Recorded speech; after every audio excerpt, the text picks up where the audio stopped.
Horns growing on young people's skulls. No, not like this, but it is actually happening to some young people who are developing horn-like spikes at the back of their skulls. And these bone spurs are caused by constant forward tilt of the head, which is being blamed on, you guessed it, phones. Dr. Neil Badlani is an orthopedic spine surgeon. He's here to explain this new research. So what exactly is happening?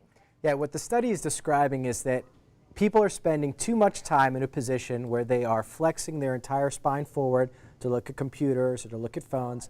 This increases all of the load on the muscles in the back of the neck. And so the body responds to that load by distributing the load, increasing the surface area by forming this extra bone to kind of bridge that gap and support the muscles better. Well, the thing is, modern technology is not going anywhere. We're only going to be leaning over our computers even more. Should we be worried about these deformities? I mean, what are the long-term issues here?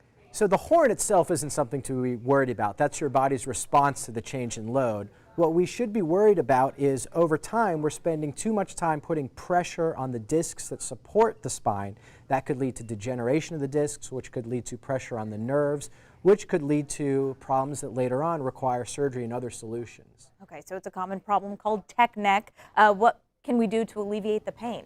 Absolutely. So the first thing is just being aware that this is an issue when we are looking at a computer, making sure that our eyes are level, when we're looking at phones and tablets, that we're doing whatever we can to minimize putting our spine in this compromised position.